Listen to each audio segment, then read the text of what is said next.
Palembang Menyapa.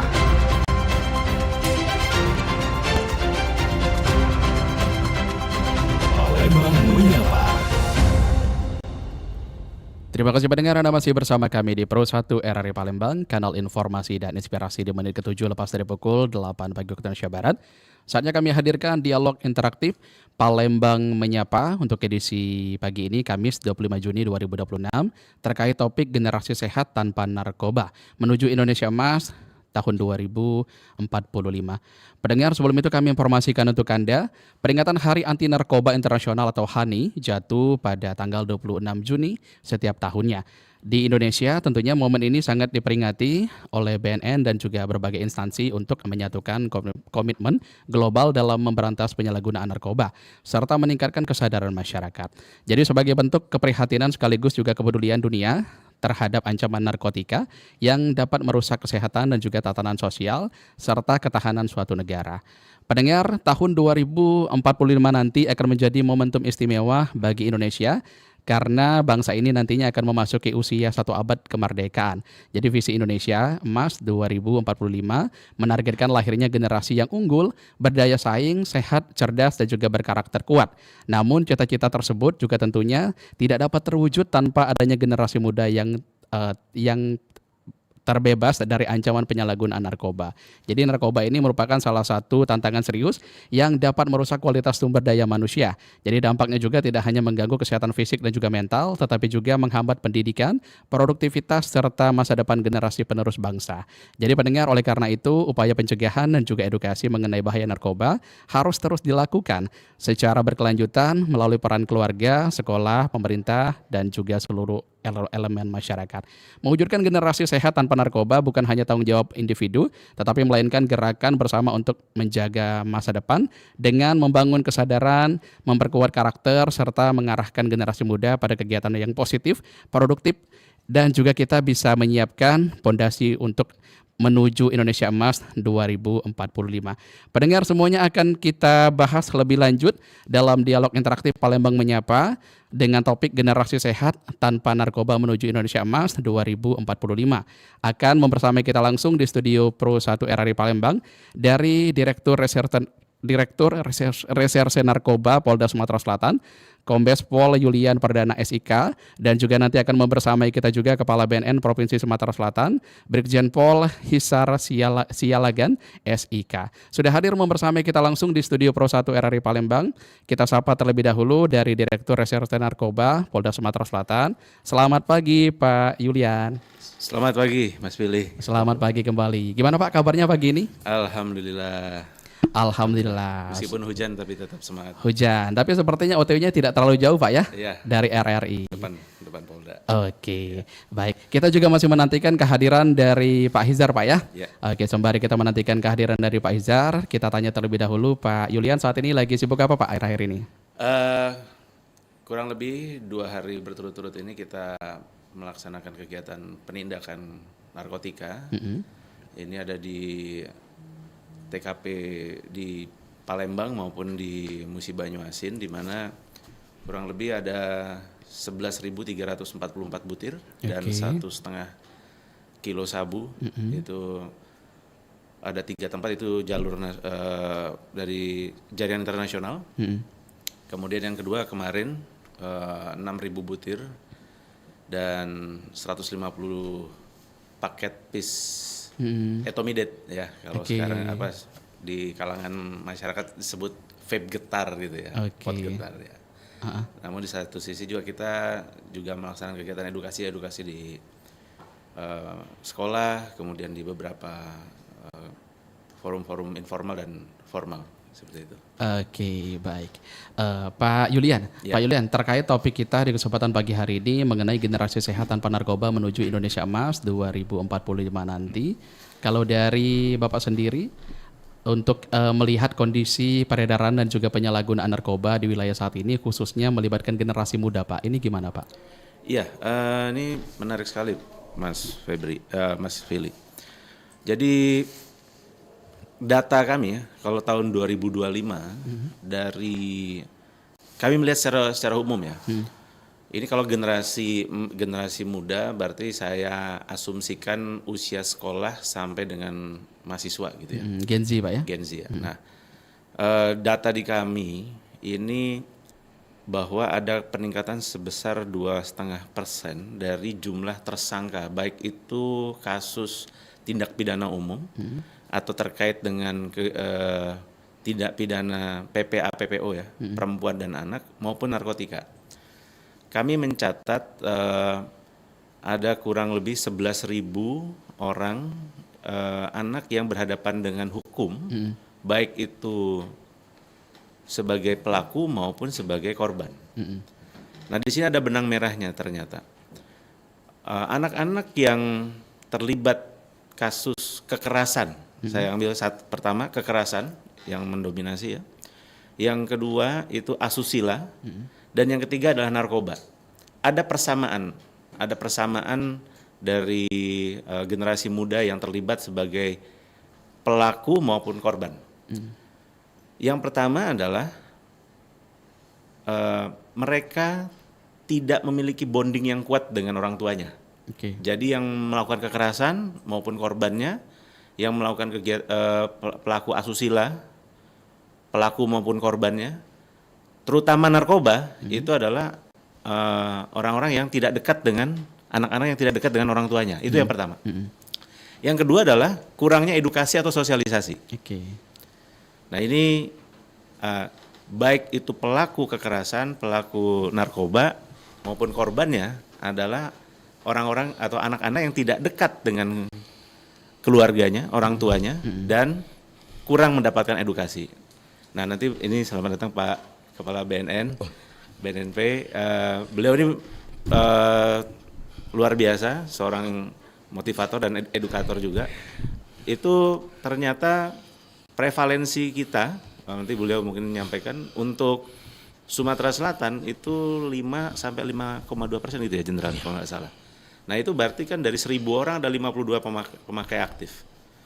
Nah ini terutama anak-anak muda, di mana saat ini tuh kita lihat Provinsi Sumatera Selatan itu kurang edukasinya. Nah jadi perlunya saya sangat menyambut baik sekali program dari RRI Pro 1, di mana sebagai sarana edukasi dan memberikan pencerahan kepada masyarakat khususnya generasi muda seperti itu.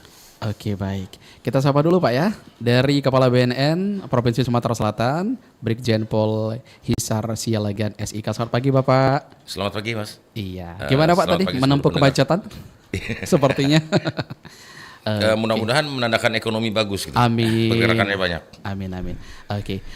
Pak Hizar, kita membahas mengenai generasi sehat tanpa narkoba menuju Indonesia Emas 2045 nanti. Nah, kalau dari BNN sendiri Pak, kita tadi sudah sama Pak Yulian. Nah, kalau dari BNN sendiri melihat peran BNN ini Pak dalam mewujudkan generasi sehat, cerdas, dan juga menuju Indonesia Emas 2045 ini dengan gerakan Ananda Bersinar Pak ya.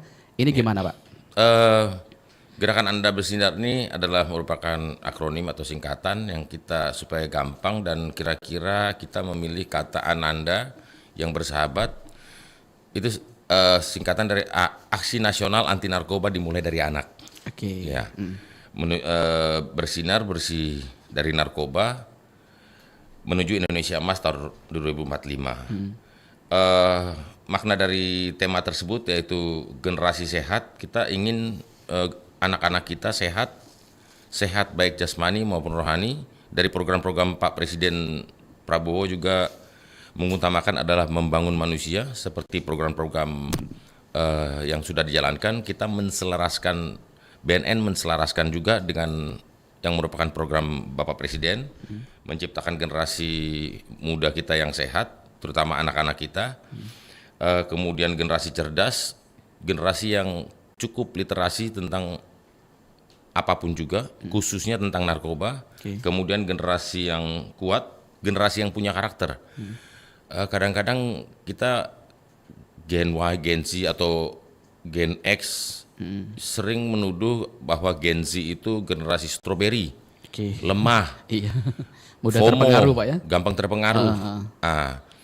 generasi yang kuat itu adalah generasi yang punya karakter. Kita menciptakan anak-anak yang tidak punya karakter dan tidak FOMO, ikut-ikutan.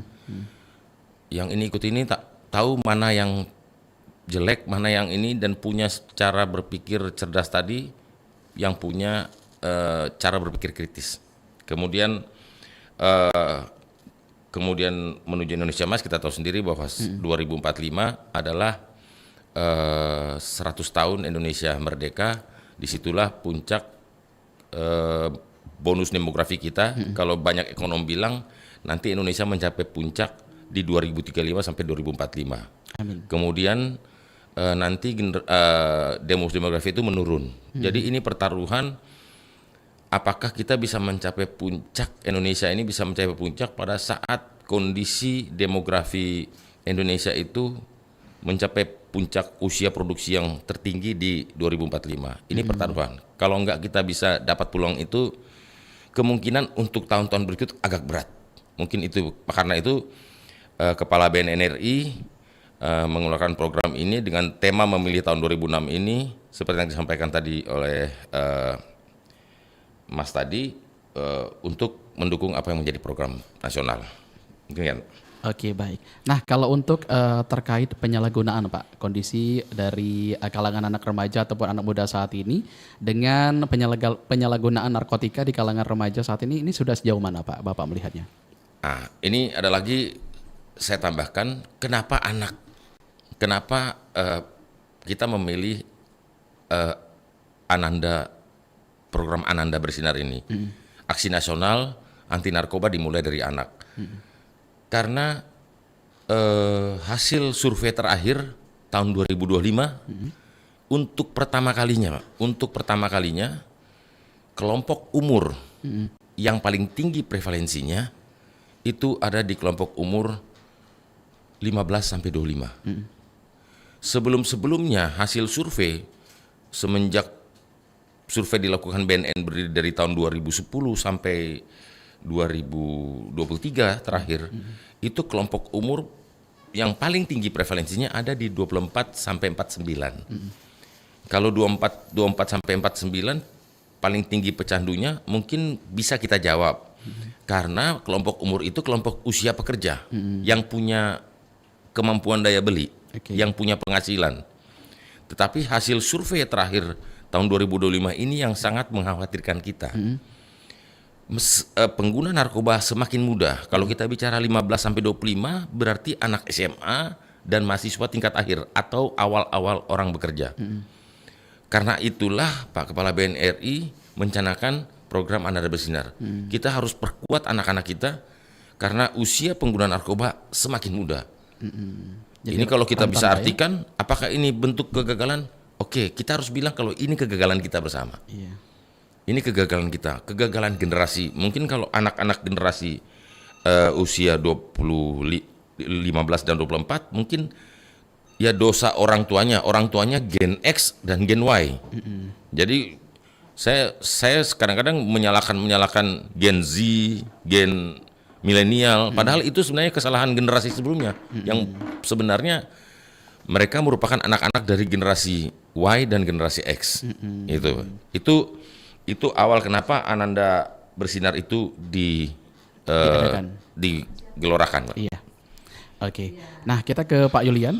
Pak Yulian, kalau dari kepolisian sendiri, Pak, untuk langkah konkret yang bisa dilakukan dari tim kepolisian untuk mendukung gerakan Ananda Bersinar ini dalam mencegah penyalahgunaan narkoba seperti apa, Pak? Ya, Mas Billy. Jadi untuk mendukung program yang sangat baik ini, Ananda Bersinar ini, jadi yang kita kedepankan adalah edukasi ya. Nah, ada dua. Yang pertama sosialisasi dan kemudian edukasi. Kami sangat sepakat dan kami berdua ini menjadi narasumber di berbagai event ya. Baik kegiatan. Itu dengan pemerintah, kemudian dengan tokoh-tokoh informal. Nah, kemarin ada yang menarik, Mas Fili. Ini saya sebelum saya menjawab tadi langkah konkret apa. Iya. Di bulan Januari itu tadi kalau yang disampaikan Pak Hisar tadi, di bulan Januari ada pengedar 600 etomidate senilai 2 miliar lebih. Itu pelakunya adalah mahasiswa dan mahasiswi. Sepasang. Sepasang. Jadi mereka ini bagian dari jaringan pengedar, bukan lagi pemakai. Kebayang? Yang luar biasanya lagi, salah satu mahasiswanya itu adalah ketua salah satu ormas yang cukup disegani di Sumatera Selatan. Wow. Nah itu. Kemudian baru saja di bulan ini ada anak usia 17 tahun mengedarkan etomidate juga. Nah ini betul yang dikatakan oleh Pak Isar, ini tanggung jawab kita nih. Kita mau jadi polisi ada sekolahnya, mau jadi dokter ada sekolahnya, mau jadi guru ada sekolahnya. Tapi jadi orang tua yang benar, yang bisa menghindarkan anaknya dari narkoba, belum ada sekolahnya. Nah ini makanya sudah lama mungkin kita sampaikan bahwa pendidikan atau edukasi tentang pencegahan narkoba itu seharusnya masuk dalam kurikulum ataupun bahan tetap di sekolah-sekolah. Nah, langkah konkretnya yang jelas edukasi. Yang kedua, hasil penindakan-penindakan kita perlu melakukan social recovery. Beberapa waktu yang lalu, kami melakukan penindakan di mana bandar narkoba di tengah-tengah masyarakat itu memanfaatkan kegiatan-kegiatan masyarakat seperti kenduri, hajatan, kemudian sunatan, itu menjadi sarana untuk mengedarkan narkoba. Di keramaian Pak ya? Di tengah-tengah masyarakat. Nah kami lihat di situ di mana tadi kalah tokoh-tokoh informal, ada ulamanya, bahkan bandar itu mungkin Pak Hisar datanya lebih banyak. Bandar itu seperti Robin Hood di tengah-tengah masyarakat. Nah seperti Robin Hood. Jadi dia membiayai kegiatan masyarakat, dia memberikan bantuan kepada masyarakat, bahkan mungkin ada yang naik umroh, naik haji dari uang narkoba. Nah ini. Nah jadi ini penting. Jadi kalau langkah konkretnya apa? Yang jelas penindakan jelas. Penindakan dan terus penindakan. Tapi kalau penindakan saja tanpa ada edukasi, ini tidak akan habis-habisnya. Ibaratnya berganti pemain saja. Nah makanya penting edukasi dan social recovery. Perbaikan sosial masyarakat itu harus recovery. Nah nanti mungkin salah satu langkahnya adalah rehabilitasi yang memang menjadi andalannya BNN ya, salah satunya di situ. Seperti itu Mas Philip. Oke baik, pendengar kami informasikan sebelum kita lanjut lagi bersama dengan Pak Hizar dan juga Pak Yulian. Untuk siaran kami kali ini bisa Anda saksikan juga melalui kanal YouTube kami di Pro 1 Palembang. Atau pendengar juga bisa langsung mendengarkan kami lewat aplikasi RRI Digital yang bisa diunduh di Play Store dan juga di App Store. Kami juga mengundang Anda pendengar untuk berpartisipasi kepada kami. Silakan saja yang ingin bertanya terkait topik di 0711369977. Sepertinya sudah ada yang mau bergabung dengan kita. Bapak izin kita angkat telepon dulu ya. Selamat pagi, Palembang menyapa. Selamat pagi. Assalamualaikum, Bang Billy. Waalaikumsalam warahmatullahi wabarakatuh. Dengan siapa di mana, Pak? Dari Bukit. Dari Bukit. Pak Darmawan ya? Iya. Oke, Pak Darmawan silakan. Kita lagi bersama dengan dari Direktur Reserse Narkoba Polda Sumsel, Pak Kombes Pol Yulian Perdana SIK, dan juga dari Kepala BNN Provinsi Sumatera Selatan, Pak Brigjen Pol Hizar Sialagan SIK. Silakan Bapak. Oke. Assalamualaikum Bapak-bapak narasumber. Waalaikumsalam. Waalaikumsalam. Ya, kita sebagai masyarakat awam ini Pak melihat, mendengar masalah narkoba ini sangat spesifik sekali dan sangat riskan sekali.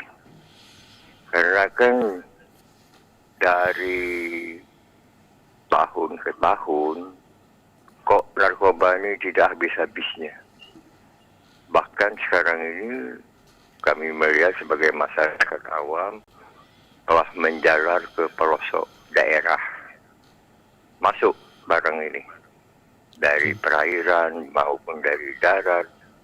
Nah, kemudian juga di sini Pak ya, untuk tahanan narkoba ini kami melihat juga baik di lapas dan rutan over kapasitas. Nah, dulu kami melihat lapas dan rutan ini kan hanya kriminal. Sekarang ini kami melihat hampir 65% tahanan narkoba. Oke, Pak Darmawan. Hanya sekian persen yang kriminalnya. Oke, Pak Darmawan bisa langsung ke pertanyaannya saja. Ya, Silakan. pertanyaan kami kan sekarang ini kan Pak, ada yang namanya GAN. Nah, GAN ini kan gerakan anti narkoba nasional. Mereka kan saya lihat ini kan saat terus mengadakan untuk ke masyarakat ini kan. Nah, pertanyaan kami kepada BNN, coba tolong dirangkul dan diajak kerjasama lagi pihak GAN ini. Kalau nggak salah itu keluarga provinsi ini Ibu Misika itu Pak. Oke. Nah, jadi kantor itu udah sering di Jakabaring itu kan, karena mereka ini terus terang aja Bang Billy tidak ada gaji kan. Nah, itu sulitnya di situ. Jadi kami mengharapkan pada bapak-bapak narasumber untuk pencegahan narkoba ini kan minta rangkulkan dari pihak GAN ini kan. GAN ini kan bisa membantu seperti dia ke sekolah dan lain-lainnya itu Bang Billy. Oke, baik. Ada lagi Pak Darmawan?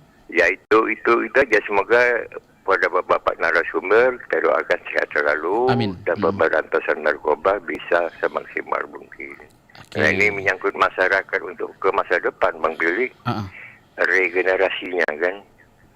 Nah, demikian pertanyaan dari kami, masukan dari kami, lebih dan kurang kami mohon maaf untuk Bang Billy, selamat bertugas, sukses selalu. Amin. Assalamualaikum. Waalaikumsalam warahmatullahi wabarakatuh. Silakan untuk ditanggapi Pak Hizar ya. Terima kasih. Dengan munculnya ada organisasi masyarakat anti narkoba, kami sangat mendukung sekali. Dan kalau dari Ibu Melisia tadi, setiap kegiatan kalau ada pemusnahan BB kemudian ada penyuluhan, kami sering kami ikutkan. Dan kami kalau dengan adanya GAN atau dulu granat mungkin di sini sudah tidak mulai aktif, tapi di beberapa daerah masih aktif. Kalau ada muncul inisiatif masyarakat untuk bersama-sama dengan Polri dan BNN untuk melakukan P4GN, pencegahan, pemberantasan, penyalahguna dan peredaran gelap narkoba, kami sangat senang sekali dan itu yang kami harapkan. Seperti tadi yang disampaikan oleh Pak Julian, Pak Dir Narkoba, bahwa seperti di hajatan-hajatan di desa, itu waktu saya penyuluhan saya tanya, wah pada saat saya putar video ketawa, peserta ketawa, pesertanya aparat pemerintah. Oke.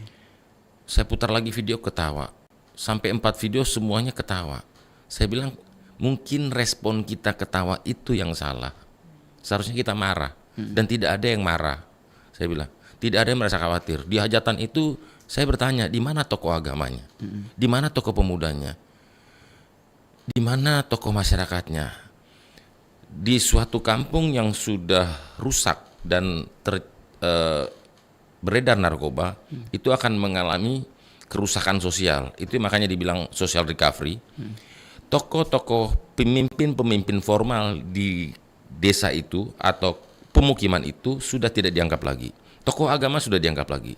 Yang dianggap hanya bandar narkoba. Karena bandar narkoba membantu semua yang tadi seperti lo ini, membantu semua kegiatan masyarakat.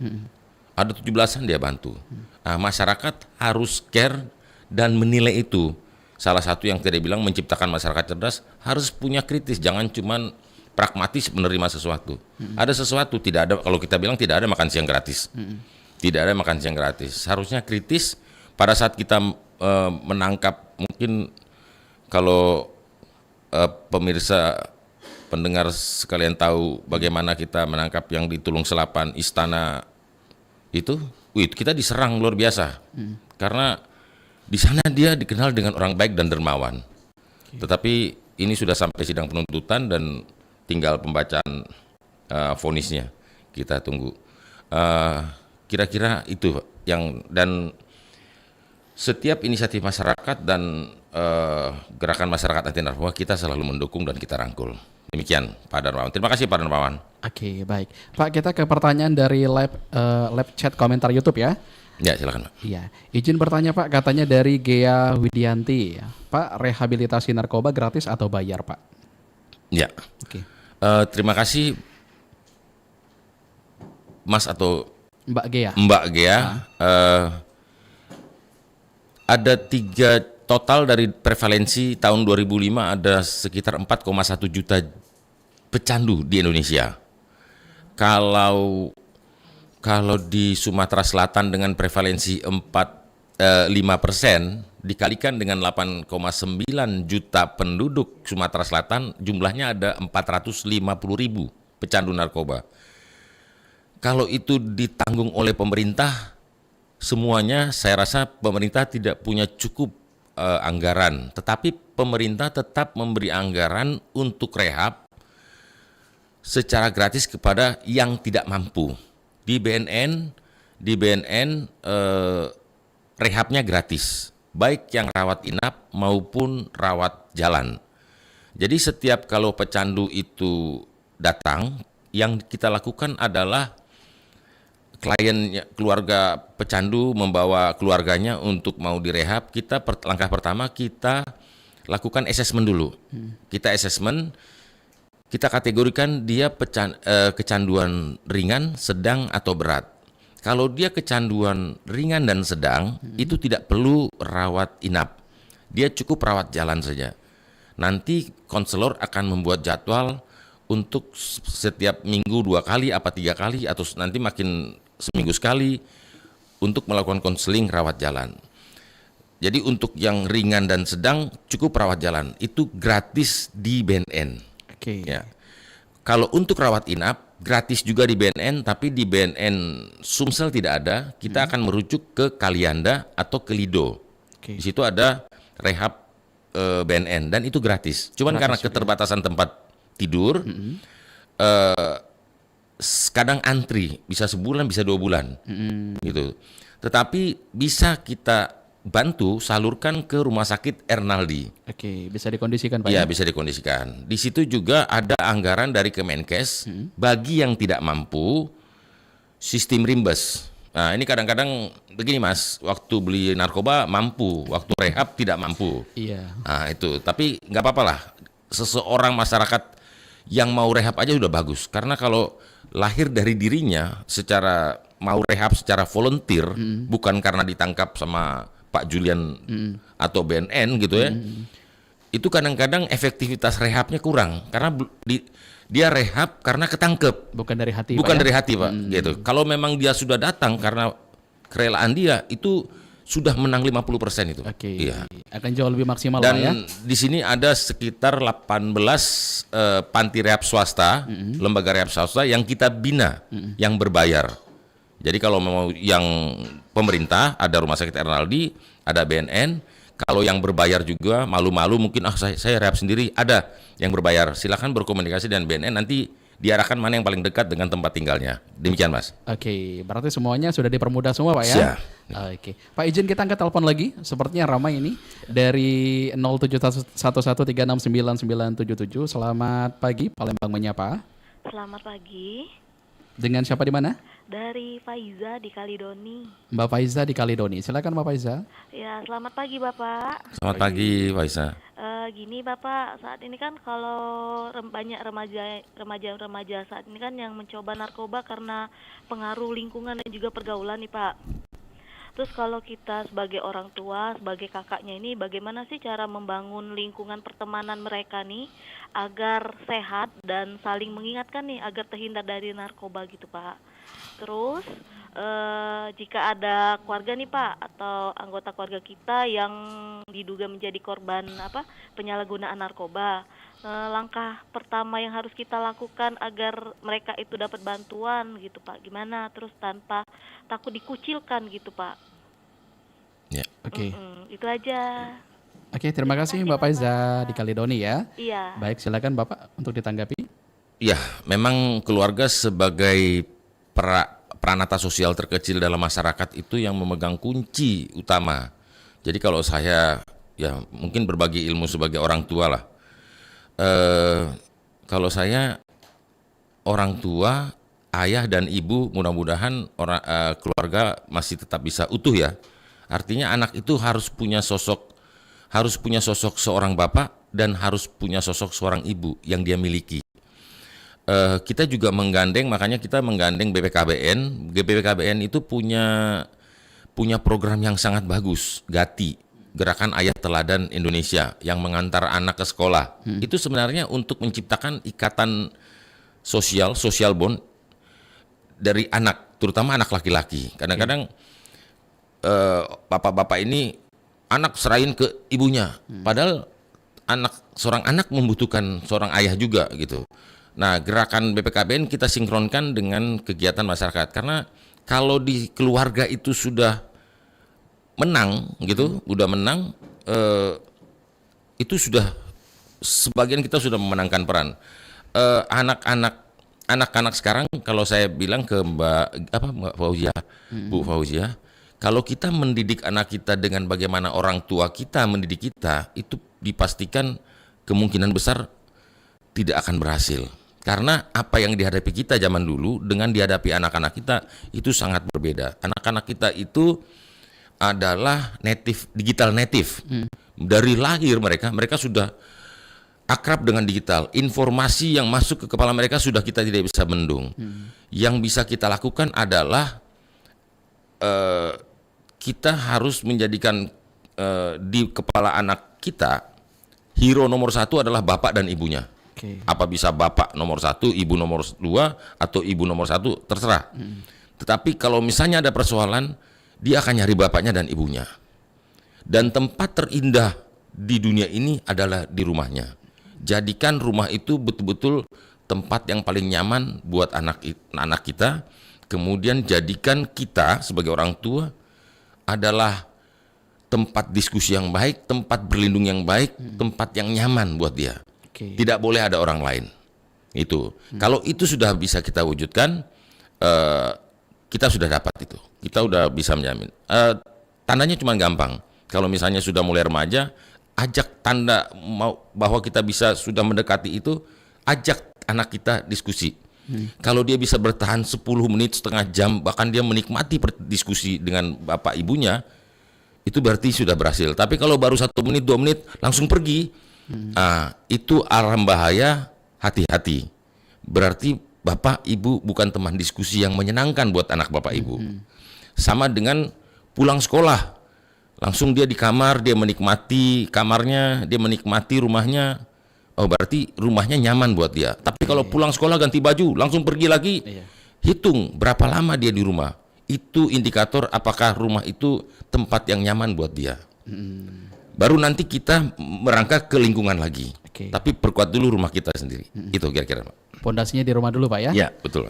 Nah, kalau untuk ini tadi, Pak, pertanyaan kedua dari Faiza, kalau misalkan ada salah satu keluarga yang terjangkit narkoba, nah jadi yang harus dilakukan oleh keluarganya tadi seperti apa, Pak? Atau melapor atau gimana biar si anak ini tidak dikucilkan katanya tadi?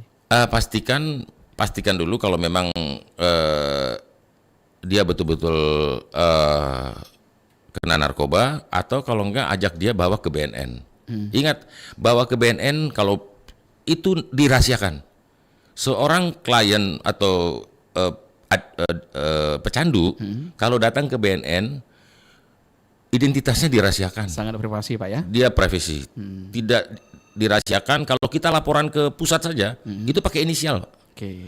Fotonya pun di blur mukanya. Jadi kita laporan ke BNN, ke kantor kita saja, itu dirahasiakan, apalagi ke masyarakat luas. Jadi jangan takut bahwa nanti ada tahu. Bapak Ibu sekalian yang pendengar RRI, kita banyak PNS kita rehab, dan kita tidak ada yang kita PNS baik dari profesi apapun banyak kita rehab di semua kalangan, BNN, Pak, ya? Dan tidak ada yang tahu. Demikian. Oke, baik.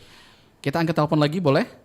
Di 0711369977. Selamat pagi, Palembang Menyapa. Ya, selamat pagi. Dengan siapa di mana? Dengan Dini Anindya. Mbak Dini Anindya, di mana Mbak Dini? Di Palembang. Oh, di Palembang. Oke, silakan Mbak Dini. Ya, saya yang bertanya, pemerintah kan sedang menyiapkan generasi emas 2045. Nah, namun di sisi lain kami masih sering melihat berita tentang anak sekolah, mahasiswa, bahkan pelajar SMP yang terlibat narkoba. Nah, menurut BNN, apa sih ancaman yang terbesar yang dapat menggagalkan terwujudnya generasi emas 2045 jika masalah narkoba ini tidak ditangani sejak sekarang?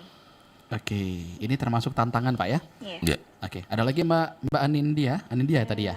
Iya, Oke, ada lagi? cukup. Oke, terima kasih. Ditunggu jawabannya ya. Ya. Baik, silakan Pak Izal untuk ditanggapi lagi. Anindya itu jawabannya apa? Saya belum saya rumuskan tadi. Ini, jadi beliau ini menanyakan tantangan terbesar dari BNN Oke. untuk mewujudkan generasi muda kita untuk menuju Indonesia Emas 2045 nanti. Iya. Tentunya kita punya program bagaimana kita meningkatkan menghadapi generasi muda ini yang sudah anak-anak kita yang memang dari lahir sudah mendapat informasi secara digital. Jadi kami mendukung juga program Komdikti yang membatasi batas umur dari pengguna medsos, Oke. 16 tahun. Itu sangat membantu. Jadi informasi yang 16 tahun ke bawah itu akan mendapat informasi dari media televisi, orang tua, guru, dan mungkin kakak saudara-saudaranya, dan buku atau apa mungkin yang diseleksi oleh bapak ibunya. Itu membantu informasi yang positif yang bisa masuk ke menambah pengetahuan dia. Oke. Setelah itu dari kemampuan itu kira-kira kita tidak bisa lagi membendung anak kita informasi apa yang masuk. Kalau kita dulu waktu kami ya, kami mungkin Pak Dir ingin mengetahui sesuatu, kita mencari informasi itu dengan effort yang besar. Datang ke buku, pinjam buku, beli buku, cari koran dan sebagainya. Jadi untuk mencari informasi itu mengalami kesulitan, harus ada upaya. Tapi anak-anak sekarang terjadi tsunami informasi. Jadi apa yang mereka butuhkan adalah filter. Kita harus menanamkan nilai-nilai pengetahuan. Mereka, informasi itu akan datang kepada mereka, mengisi cara berpikir mereka, tumbuh nilai-nilai yang harus kita butuhkan, membuat nilai-nilai yang supaya dia mengerti apa yang dia butuhkan. Informasi apa yang dibutuhkan, apa yang bermanfaat buat dia. Kalau kita tidak berhasil membangun filter itu, nilai-nilai itu, kemungkinan anak itu akan mengalami kesulitan di masa depan. Jadi kalau dibilang dulu neraka sama surga itu jauh, tapi ternyata sekarang cuma sebatas kiri kanan aja. Iya, berdampingan Pak ya. Berdampingan, mungkin itu. Oke, kita ke Pak Yulian. Pak Yulian, nah kalau dari kepolisian sendiri Pak Yulian dalam mengantisipasi peredaran narkoba nih melalui sosial media atau platform digital, ini gimana Pak? Iya, menyambung yang disampaikan oleh Pak Hisar tadi.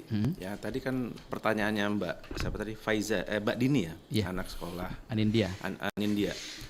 Jadi kita ini menyiapkan generasi emas. Nah, kalau kita nyiapin generasi emas, ya orang tuanya harus emas dulu menurut kami. Orang tuanya harus emas dulu. Yang seperti apa? Apalagi tadi dari Mas Philip nyatakan di era digital. Berarti sekarang pola asuh, parenting kita waktu dulu itu sudah usang. Kita harus bergerak ke digital parenting. Digital parenting itu yang seperti apa? Tentunya ada basic-basic pola asuh yang tetap relevan sampai sekarang, tapi ada yang tidak relevan. Sebagai contoh gini, Mas Pilih dulu kalau boleh saya tanya, di umur 15-an tahun, paling nakal ngapain sih? Paling nakal, di sekolah sih paling Pak berantem gitu. Berantem. Kalau saya umur-umur segitu, kenakalan paling coba-coba ngerokok. Iya, coba-coba ngerokok. Mungkin Pak Jenderal mungkin hampir sama. Paling parah itu coba-coba ngerokok. Tapi sekarang anak-anak kita itu di era digital, di sosial media era sekarang, itu bukan cuman coba-coba ngerokok, tapi di situ ada judi online, pornografi, kemudian kekerasan yang dipaparkan secara masif melalui gadget dan gawai mereka. Kemudian juga pornografi tadi ya, kemudian juga narkotika. Nah ternyata beberapa platform-platform ya media sosial itu digunakan untuk mengenalkan narkotika dan mengedarkan narkotika, bahkan bertransaksi narkotika di situ. Nah jadi tadi kembali lagi menyiapkan generasi emas, ya kitanya harus emas dulu nih. Kita tidak bisa mengatakan tadi yang disampaikan Pak Jenderal ini generasi orang lemah, kitanya yang salah. Berarti kita harus meninggalkan hal-hal yang usang, itu meninggalkan parenting yang sudah usang, pola asuh yang usang dengan digital parenting yang sekarang. Yang pertama adalah membangun bonding tadi, membangun kedekatan dengan anak. Kemudian juga mau terbuka berdiskusi dengan anak.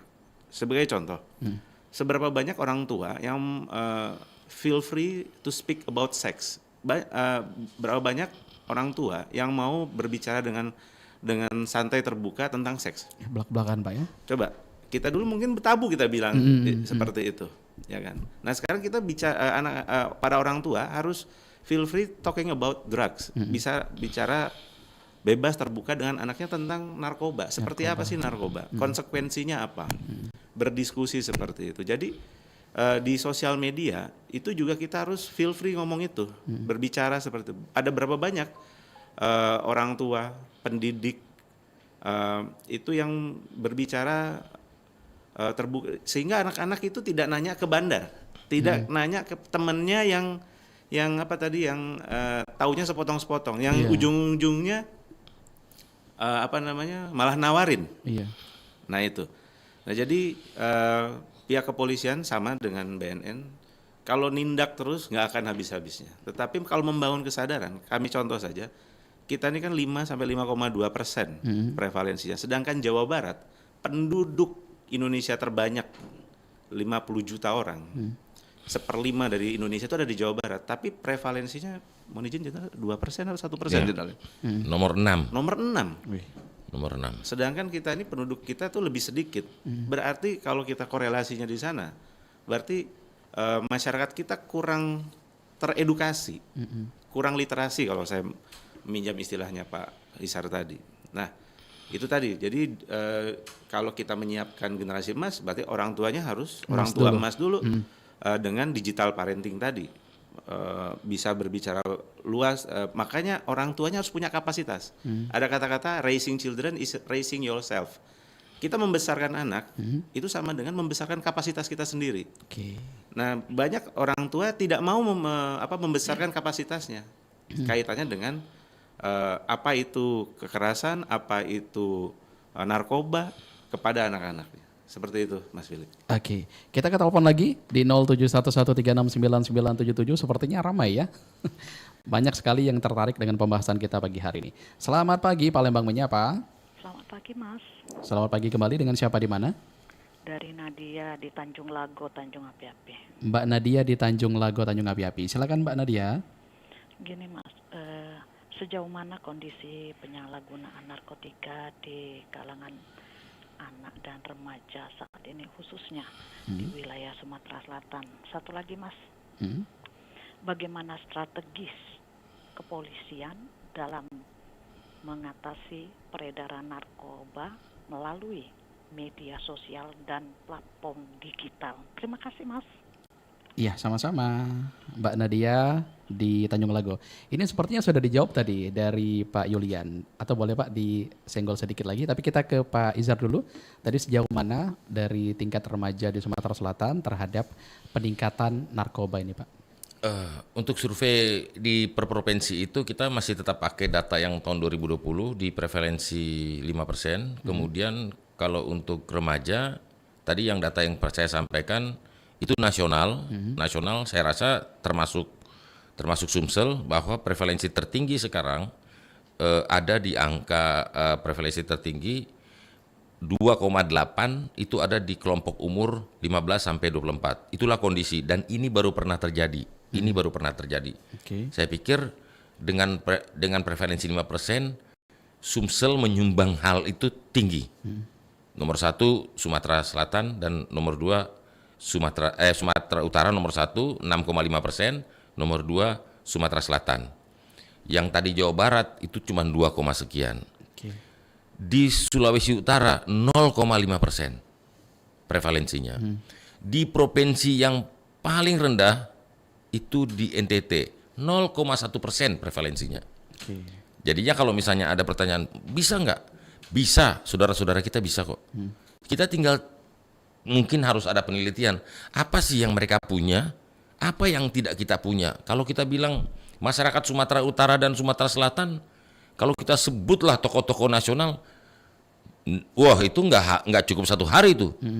Pintar-pintar orang, tapi khusus untuk narkoba secara umum Sumatera Utara dan Sumatera Selatan mungkin harus kita akui ada yang salah yang belum kita perbuat sehingga kita berada di nomor 1 dan nomor 2 untuk Sumatera Utara dan Sumatera Selatan. Di antara saudara-saudara kita mampu melakukan penanganan. Masa kita nggak mampu? Mampu. Kira-kira mungkin itu penyemangatnya. Oke, Pak Yulian boleh diulang sedikit, sepertinya baru monitor ya, Ya. untuk strategi dari kepolisian terhadap pengedaran narkoba di platform digital. Ya.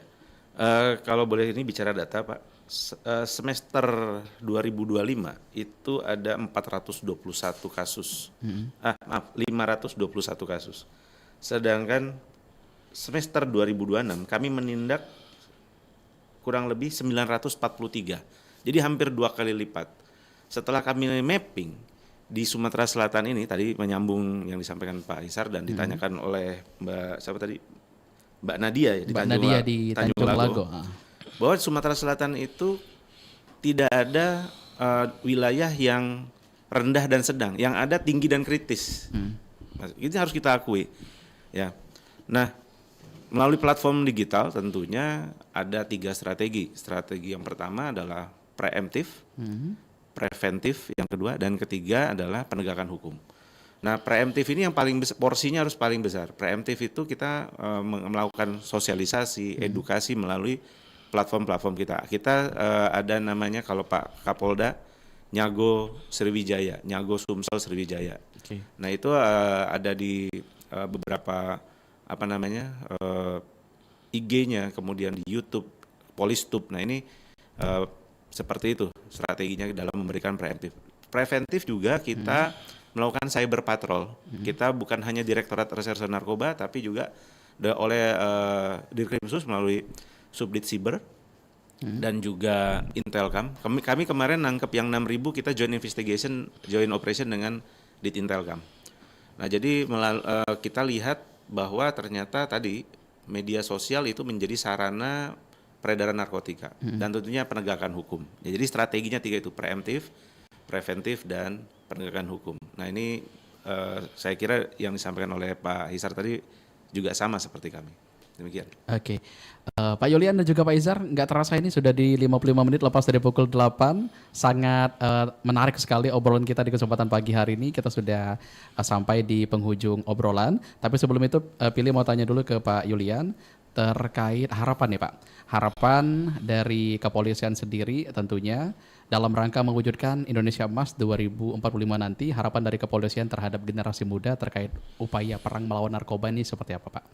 Harapan saya kepada generasi muda terkait narkoba ini lebih melek aja, lebih literasi. Jadi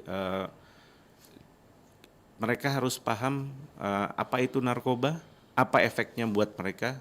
Kemudian juga sekarang malah ada lifestyle beberapa tempat di mana tempat hiburan itu sepi. Sekarang sebenarnya Gen Z itu punya lifestyle yang positif. Mereka lebih ke mencari kebermaknaan.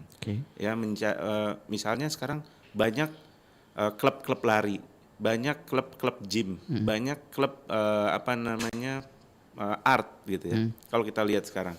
Nah, itu sebenarnya sesuatu yang positif yang harus didorong oleh para orang tua. Nah, seperti itu. Jadi mencari kebermaknaan hidup, bukan lagi beda dengan generasi-generasi sebelumnya. Ya, seperti itu, Mas. Oke, kita ke Pak Hisar. Sebelum kita tutup, boleh pilih tanya Pak terkait indikator keberhasilan gerakan Ananda Bersinar yang ingin dicapai oleh BNN seperti apa Pak? Kita ingin nanti kalau program ini berjalan dengan baik, dari Ananda Bersinar ini kita ada program ikan integrasi kurikulum anti narkotika di sekolah-sekolah. Jadi materi anti narkoba kita masukkan di beberapa mata pelajaran. Itu maksudnya supaya dengan makin seringnya literasi anti narkoba itu masuk kepada anak, terjadi internalisasi nilai-nilai anti narkoba kepada anak. Yang seperti tadi disampaikan Pak Julian, tertanam sehingga punya daya tolak, punya kekuatan, punya karakter, dia ikut-ikut FOMO saja. Berharap nanti kalau ada survei lagi, prevalensi narkoba di kelompok umur 15 sampai 24 itu menurun. Jangan dia nomor 1 lagi. Mungkin itu salah satu indikator nanti bahwa program ini atau menurun atau mungkin tidak nomor 1 lagi. Tentunya menunjukkan progres yang bagus gitu. Yang penting bisa ditekan dulu Pak ya? Iya, ditekan dulu. Kemudian termasuk tadi yang disampaikan Pak Yulian, hati-hati juga orang tua bahwa anak ini sudah mulai dipakai juga sebagai pelaku dalam jaringan peredaran. Karena dia tahu untuk hukuman terhadap anak itu lebih ringan daripada dewasa. Jadi mereka mengambil celah hukum bahwa kalau di bawah 18 tahun hukumannya pasti ringan. Kemudian anak-anak kadang-kadang tidak cukup naif dan tidak cukup punya pengetahuan untuk ini apa ini. Yang penting ada duit, mungkin dari orang susah, disuruh ngantar, ketangkap. Dan itu sudah ditemukan. Kecenderungan penggunaan modus operandi itu sudah mulai terlihat. Demikian. Oke, Pak Izhar terakhir dalam momentum Hari Anti Narkoba Nasional Internasional tahun ini, Bapak dari BNN sendiri harapan bagi generasi muda Indonesia, Pak, seperti apa? Harapannya masa depan Anda semua tergantung dari keputusan-keputusan kecil, mulai keputusan kecil, sedang, besar yang Anda putuskan hari ini. Pak Julian bisa ada di sini, Mas Willy ada di sana, saya ada di sini. Itu karena keputusan 30-40 tahun yang lalu. Jangan bilang 5-10 tahun itu lama. Itu sangat sebentar. Sekarang putuskan apa cita-cita kamu, fokus dengan cita-cita kamu, lalu mulai bikin list. Apa yang harus kamu lakukan untuk mencapai cita-cita itu. Di luar dari itu, abaikan. Jadi kalau kita mau melakukan sesuatu, kira-kira ini mendukung tujuan saya enggak? Kalau tidak, drop. Jadi fokus, dan tetap stay healthy. Semakin sehat, kita semakin jauh dari narkoba. Semakin badan kita sehat, semakin pikiran sehat, semakin kita jauh dari narkoba. Stay healthy, stay fokus dengan cita-cita. Mungkin itu. Oke, baik. Pak Izhar dan juga Pak Yulian, luar biasa sekali kesempatan pagi hari ini. Kita sudah di menit ke 00 lepas dari pukul 9. Itu artinya kita harus mengakhiri dulu kebersamaan kita di Dialog Interaktif Palembang Menyapa untuk edisi hari ini terkait topik generasi sehat tanpa narkoba menuju Indonesia Emas 2045. Pak, terima kasih mewakili LPP RRI Palembang. Mudah-mudahan di lain kesempatan kita bisa bersua kembali, kita bisa ngobrol lebih panjang lagi terkait topik yang lebih menarik lagi, Pak ya. Terima kasih. Selamat menjalankan aktivitas kembali. Kami akhiri, wassalamualaikum warahmatullahi wabarakatuh. Waalaikumsalam warahmatullahi wabarakatuh. Terima kasih. Baik pendengar, baru saja kita ikuti bersama Dialog Interaktif Palembang Menyapa bersama dengan Direktur Reserse Narkoba Polda Sumatera Selatan, Bapak Kombes Pol Yulian Perdana SIK, dan juga Kepala BNN Provinsi Sumatera Selatan, Bapak Brigjen Pol Hizar Sialagan SIK, terkait topik generasi sehat tanpa narkoba menuju Indonesia Emas 2045. Pendengar, tentunya semoga seluruh generasi muda Indonesia mampu menjadi generasi yang sehat, cerdas, berkarakter, dan juga bebas dari penyalahgunaan narkoba. Dengan menjauhi narkoba, generasi penerus bangsa tentunya dapat mengembangkan potensi diri secara maksimal, meraih prestasi, serta berkontribusi positif bagi kemajuan bangsa. Mari bersama-sama kita ciptakan lingkungan yang mendukung gaya hidup sehat, produktif, dan penuh kreativitas, dan sehingga terwujud Indonesia Emas 2045 nanti yang akan jauh lebih maju, kuat, berdaya saing global, serta didukung oleh sumber daya manusia yang unggul dan berkualitas. Pendengar, kami informasikan kembali untuk Anda di menit ke 00 lepas dari pukul 9 nanti kami akan terus mengajak Anda untuk bergabung bersama kami dan juga selalu monitor kami di Palembang pagi ini hingga pukul 10 waktu Indonesia Barat nanti. Pastikan Anda tetap bersama kami di Pro 1 RRI Palembang, kanal informasi dan inspirasi. Palembang Menyapa.